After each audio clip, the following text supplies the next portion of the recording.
हाँ, आज से भारतीय न्याय संहिता और भारतीय न्याय नागरिक सुरक्षा संहिता और भारतीय जो आपका साक्ष्य अधिनियम है, तीनों इम्प्लीमेंट हो रहे हैं। और इसमें आज से जो हमारे सीसीटीएनएस में है उसी में हमारे एफआईआर वगैरह दर्ज होना शुरू हो जाएंगे। और जो हमारी इस विषय में ट्रेनिंग है वो हमने 5 फरवरी से शुरू कर दी थी, तो हम लोग काफी अग्रणी रहे। हमने बुकलेट्स बना दी थी जिससे हमने आसान तरीके से अपने महत्व को समझाया कि किस तरीके से जो बदलाव आने वाला है उसकी तैयारी करें। और जो इन्वेस्टिगेशन के अंदर चेंजेस आ रहे हैं because of the new law, जैसे उनकी प्रोसेस में जो बदलाव आया है या पनिशमेंट्स में बदलाव आया है या उनकी जो स्पेशल केसेस जैसे विक्टिम सेंट्रिक या फीमेल्स के रिलेटेड लॉज में जो बदलाव आया है वो हमने उनको बहुत ठीक से समझाया है। और इसमें जो सबसे अच्छी बात यह है कि उसमें हम एक तरीके से दंड से न्याय की ओर जा रहे हैं, जिसमें हमारा विक्टिम सेंट्रिक अप्रोच बहुत ज्यादा है, चाहे वो सिटीजन सेंट्रिक हो या फीमेल या वीकर सेक्शन की तरफ ज्यादा हो। दूसरा जो सबसे महत्वपूर्ण बात है कि इसमें पहली बार डिजिटल एविडेंस पे बहुत जोर दिया गया है। इस डिजिटल एविडेंस पे जोर देने का से मतलब ये है कि अब साक्ष्य आपके डिजिटली रिकॉर्डेड होंगे, और जब आपके एविडेंस डिजिटली रिकॉर्ड होते हैं तो उसमें एक सबसे अच्छी बात रहती है कि आप बहुत ज्यादा बदलाव नहीं कर सकते, आप बहुत ज्यादा चेंज नहीं कर सकते। और दूसरा, उसको कोर्ट को भी समझने में और उसको अप्रिशिएट करने में आसानी हो जाती है।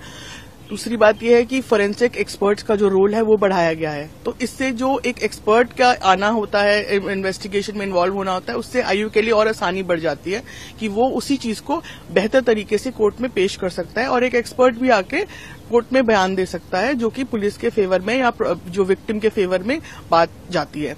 तो इस तरीके से मुझे लगता है कि बहुत ही अच्छे तरीके से और अच्छी सोच के साथ ये शुरुआत की गई थी।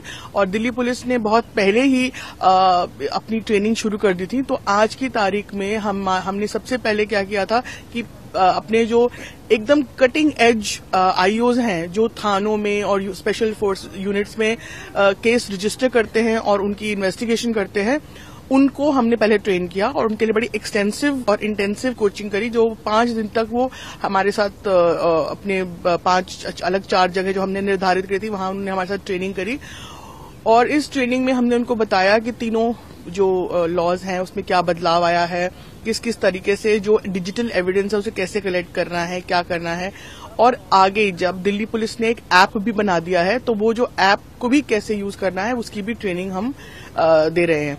तो इसके साथ साथ क्या हुआ कि फेज 1 में हमने कटिंग एज आईओज कर दी। हमने उन आईओज को भी कवर किया जो आगे जाके इन यूनिट्स में पोस्ट हो सकते हैं, तो लेकिन इस वक्त वो नहीं है, तो पोटेंशियल आईओज को भी कवर कर लिया सेकेंड फेज में। उसके बाद जब हमारे पास ट्रेनिंग मटेरियल सारा रेडी हो गया और हमारे पास वीडियोस थे, हमारे पास बहुत सारे पीपीटीज बन गए थे और इनसे हम पढ़ा चुके थे, ये हमने फिर एसटीयूज में जो सब्सिडियरी ट्रेनिंग यूनिट्स हैं डीसीपीज के अंदर उनको बांट दिए। तो जो बच्चे कुछ लोग थे उन्होंने भी उनके साथ ट्रेनिंग कर ली। अब हमारी दिल्ली पुलिस के कम से कम 45,000 लोग बिल्कुल ट्रेंड हैं, जिनको पता है नए लॉ में क्या बदलाव आया है और अच्छी तरह से ट्रेंड है। तो इसलिए हमें लगता है कि we are ready for it. जो सीसीटीएनएस में बदलाव आया था उसमें हमें पैचेस भेजे गए थे, वो सारे टेस्ट हो चुके हैं, डमी एफआईआर निकल चुकी हैं, एक ऐप बन चुका है। सो इसकी ट्रेनिंग कई दिनों से चल रही है। जो एक बड़ा महत्वपूर्ण डिजिटल एविडेंस का पार्ट है कि पुलिस वाले को वीडियोग्राफी और फोटोग्राफी करनी पड़ेगी, उसके तहत भी हमने जो ट्रेनिंग करवाई उसमें ये हो रहा है कि स्पेशली उनको कैसे कैमरा पकड़ना है, कैसे सीन ऑफ क्राइम को कवर करेंगे, कैसे सर्च एंड सीजर के दौरान उसको यूज करेंगे। तो कुछ चीजें जो चैलेंजेस आपने बोले वो इसमें है कि कुछ चीजें हम काम करते करते सीखेंगे। हम हो सकता है गलतियां भी करें, हो सकता है हमारे से कुछ हो, लेकिन क्योंकि हम ऑलरेडी ट्रेंड हैं इसलिए हम बहुत ज्यादा गलती करने का स्कोप देखते नहीं है। हमने बहुत सारे एफएक्यूज बना रखे हैं। अभी रिसेंटली एमएचए ने भी बहुत सारे एसओपीज बना दिए हैं, जो जिन एरियाज में कंफ्यूजन थी उसमें स्टैंडर्ड एसओपीज बन गए हैं। तो उसमें क्या है कि किसी को कंफ्यूजन होनी नहीं चाहिए। अगर किसी को भी कोई डाउट है या शक है वो उस एसओपी को रेफर कर सकता है।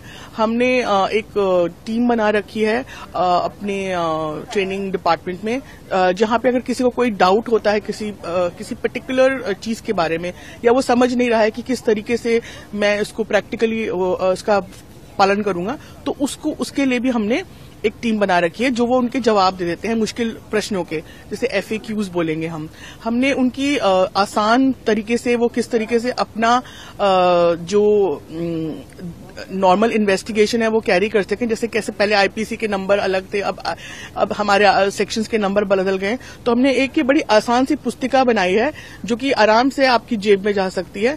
इसमें हमने 4 भागों में बांटा है। इसमें IPS से BNS, फिर BNS में जो नए सेक्शंस ऐड हुए हैं वो, फिर इसमें 3 साल 7 साल से जो फर्क आया है वो हमने बताया। इससे क्या होगा कि जो 7 साल से ज्यादा पनिशमेंट वाले अपराध हैं उसमें जो प्रक्रिया है वो थोड़ी फर्क है, उसमें ज्यादा डिटेल्ड है, तो उसका भी उन्हें पता होना चाहिए कि कौन से अपराध हैं जो अब 7 साल की कैटेगरी में आते हैं, ताकि उनका जो हैंडलिंग ऑफ दैट ऑफेंस है वो डिफरेंट होगा। तो वो भी दिया है। और एक बड़ी आसान सी हमने एक इसमें वो डाली है टेबल, जिसमें रोजमर्रा की जो पुलिसिंग में हम सेक्शन यूज करते हैं, जैसे कि 751 हो गया, या फिर ऐसे सेक्शन हो गए जो हम क्लब करके यूज करते हैं, उनकी हमने एक आसान सी वो टेबल बना दी है, जिसमें एक तरफ जो IPC के जो पहले यूज करते थे और अब जो हम आगे जाके यूज करेंगे इन भारतीय न्याय संहिता, तो ये हमने करा है।